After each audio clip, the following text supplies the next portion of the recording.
पाठ 6। वायु का संघटन, इसके गुण तथा उपयोग। Organisation of air, its properties and uses. मुख्य बिंदु। वायुमंडल। वायु का संघटन। वायुमंडल की परतें। वायु के गुण। वायुमंडल के लाभ। वायु के प्रयोग।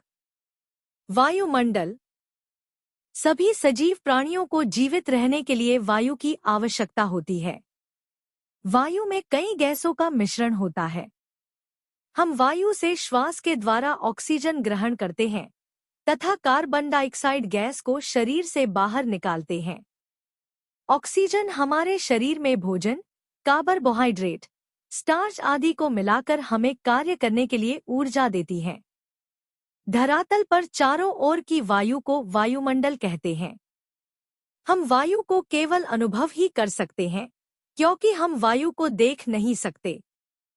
पृथ्वी वायुमंडल की उपस्थिति का कारण है। पृथ्वी का गुरुत्वाकर्षण बल। वायु में विद्यमान विभिन्न गैसें तथा अन्य कण गुरुत्वाकर्षण बल के कारण पृथ्वी को सदैव घेरे रहते हैं तथा अंतरिक्ष में पलायन नहीं कर पाते। वायुमंडल की परतें। वायुमंडल में कई लंबवत परतें हैं जिन्हें वायु की सघनता, तापमान आदि के आधार पर 4 वर्गों में बांटा गया है, जो निम्नलिखित हैं। बाह्यमंडल। बाह्यमंडल पृथ्वी से लगभग 100 किलोमीटर ऊंचाई पर है। वहां गैस बहुत हल्की तथा गैसों के परमाणु लगातार घूमते रहते हैं। यहां तापमान में लगातार वृद्धि होती है। मध्यमंडल या आयन मंडल। मध्यमंडल पृथ्वी के वायुमंडल में समताप मंडल के ऊपर स्थित परते को कहा जाता है, जो सामान्यतः 50 से 80 किलोमीटर की ऊंचाई वाले भाग में पाई जाने वाली परत है। ओजोन परत, जो मुख्यतः समताप मंडल में पाई जाती है, इसका विस्तार कुछ मध्यमंडल में भी मिलता है। इस परत में नीचे से ऊपर तापमान में कमी आती है। समताप मंडल पृथ्वी की सतह से लगभग 12 से 50 किलोमीटर ऊपर स्थित समताप मंडल पृथ्वी की ओजोन परत के घर के रूप में जाना जाता है। इस क्षेत्र में ऊंचाई के साथ तापमान बढ़ता है। ओजोन के निर्माण की प्रक्रिया में ऊष्मा उत्पन्न होती है और यही ऊष्मा तापमान वृद्धि के लिए उत्तरदायी होती है। क्षोभमंडल। पृथ्वी के निकट वायुमंडल की परत को क्षोभमंडल कहते हैं। यह पृथ्वी के वायुमंडल का सबसे निचला हिस्सा है। इसी परत में आर्द्रता, जलकण, धूलकण, वायु, धुंध तथा सभी मौलिक घटनाएं होती हैं। यह पृथ्वी की वायु का सबसे घना भाग है और पूरे वायुमंडल के द्रव्यमान का 70% हिस्सा इसमें मौजूद है।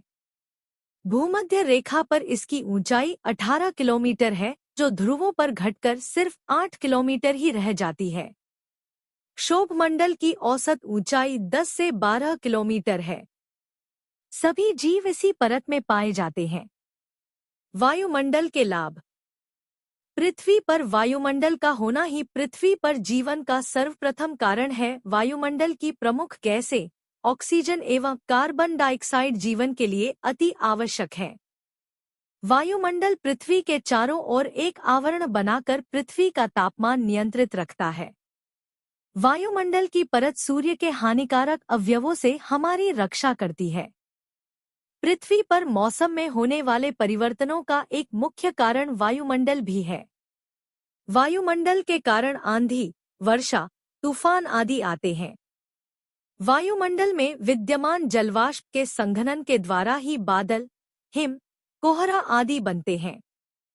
वायु का संघटन।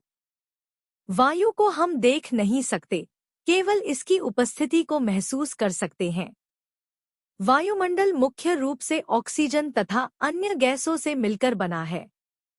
इसमें लगभग 78% नाइट्रोजन, 21% ऑक्सीजन, 0.03% कार्बन डाइऑक्साइड, 0.07% जलवाष्प तथा 0.9% अन्य गैसें पाई जाती हैं।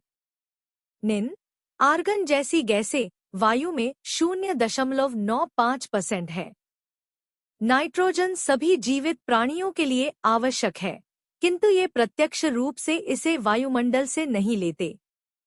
पौधे मिट्टी से तथा अन्य प्राणी पौधों से ग्रहण करते हैं। ऑक्सीजन सबसे महत्वपूर्ण गैस है। इस प्राणदायिनी गैस की सभी सजीवों को आवश्यकता होती है। हरे पौधे अपना भोजन कार्बन डाइऑक्साइड, सूर्य के प्रकाश तथा जल से बनाते हैं। जंतु श्वसन क्रिया द्वारा ऑक्सीजन ग्रहण करते हैं तथा कार्बन डाइऑक्साइड बाहर निकालते हैं, जिससे वायु में ऑक्सीजन और कार्बन डाइऑक्साइड का संतुलन बना रहता है। निन और आर्गन गैसें विज्ञापन के लिए प्रयोग की जाने वाली ट्यूबलाइटों में चमक उत्पन्न करती है। इन लाइटों को निन साइन कहा जाता है। जलवाष्प की अधिकता वायु में नमी बनाती है। वायु में उपस्थित जलवाष्प की मात्रा को आर्द्रता कहते हैं। मौसम की अनेक अवस्थाएं जलवाष्प पर निर्भर करती हैं।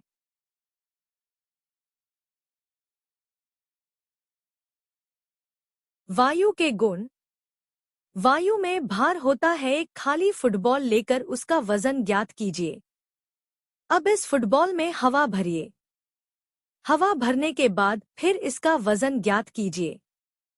हम देखते हैं कि वायु से भरी फुटबॉल का वजन खाली फुटबॉल के वजन से अधिक होता है।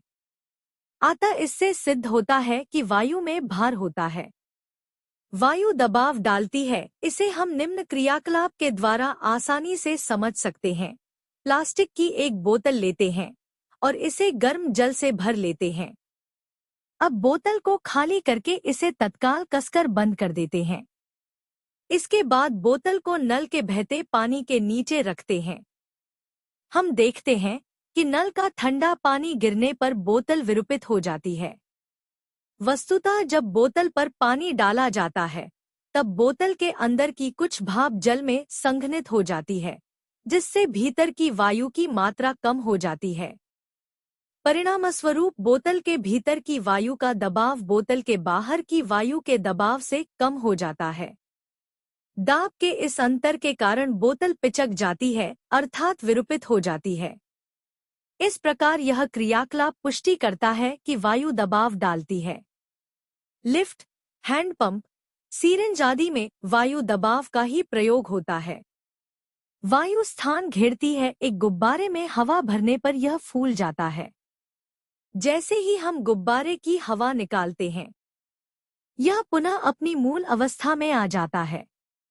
अतः इस प्रकार सिद्ध होता है कि वायु स्थान घेरती है। वायु वस्तुओं को धकेल सकती है। प्रयोग। किसी चलते हुए पंखे के सामने एक कागज की चक्री रखिए। चक्री घूमने लगती है। ऐसा क्यों होता है? ऐसा इसलिए होता है क्योंकि बहती हुई वायु चक्री के कागज पर दबाव डालती है, जिससे चक्री घूमने लगती है। प्रयोग। एक गुब्बारा मेज पर रख दीजिए। अब उसके ऊपर चित्रानुसार रबड़ रख दीजिए। गुब्बारे में हवा भरिए। आप देखेंगे कि हवा भरने पर गुब्बारे पर रखी हुई रबड़ भी ऊपर उठने लगती है। आग जलाने के लिए वायु आवश्यक है। प्रयोग। 2 मोमबत्ती मेज पर रखिए। अब उन्हें जला दीजिए। उसमें से एक मोमबत्ती को गिलास से ढक दीजिए। आप देखेंगे कि गिलास से ढकी मोमबत्ती बुझ जाती है। इसका क्या कारण है? कोई भी वस्तु, ईंधन आदि को केवल ऑक्सीजन की उपस्थिति में ही जलाया जा सकता है, क्योंकि गैस वायु में विद्यमान है। यही कारण है कि आग जलाने के लिए वायु की आवश्यकता होती है। इसके द्वारा सिद्ध होता है कि आग जलाने के लिए भी वायु की आवश्यकता होती है। वायु के प्रयोग। वायु के द्वारा ही पुष्पों में परागण तथा बीजों में प्रकीर्णन होता है। वायु में उपस्थित ऑक्सीजन ईंधनों को जलाने में और सजीवों को सांस लेने में सहायक है। कार्बन डाइऑक्साइड गैस आग बुझाने के काम आती है। यह गैस पौधों में होने वाली प्रकाश संश्लेषण क्रिया द्वारा भोजन निर्माण में काम आती है। पौधे नाइट्रोजन गैस का नाइट्रेट के रूप में उपयोग करके वृद्धि करते हैं। यूरिया आदि कृत्रिम खाद बनाने में नाइट्रोजन गैस का ही प्रयोग किया जाता है। वायु का उपयोग गुब्बारे फुलाने, फुटबॉल तथा साइकिल, मोटरसाइकिल, कार, बस, ट्रैक्टर, स्कूटर आदि के ट्यूबों को भरने में किया जाता है। हवा भरे हुए ट्यूब और टायर में वायु का दबाव उसे गद्दे जैसा बना देता है, जिससे गाड़ी को आसानी से चलाया जा सकता है। वायु का प्रयोग करते हुए पवन चक्की चलाई जाती है, जिसके द्वारा बिजली का निर्माण होता है। वायु के माध्यम से ही ध्वनि का संचरण होता है। इसी कारण हमें ध्वनि सुनाई देती है। याद रखने योग्य: सजीव प्राणियों को जीवित रहने के लिए वायु की आवश्यकता होती है। धरातल पर चारों ओर की वायु को वायुमंडल कहते हैं। वायुमंडल में विद्यमान जलवाष्प के संघनन के द्वारा ही बादल, हिम, कोहरा आदि बनाते हैं। वायुमंडल मुख्य रूप से नाइट्रोजन, ऑक्सीजन तथा अन्य गैसों से मिलकर बना है। वायु में उपस्थित जलवाष्प की मात्रा को आर्द्रता कहते हैं। पृथ्वी के निकट वायुमंडल की परत को क्षोभमंडल कहते हैं।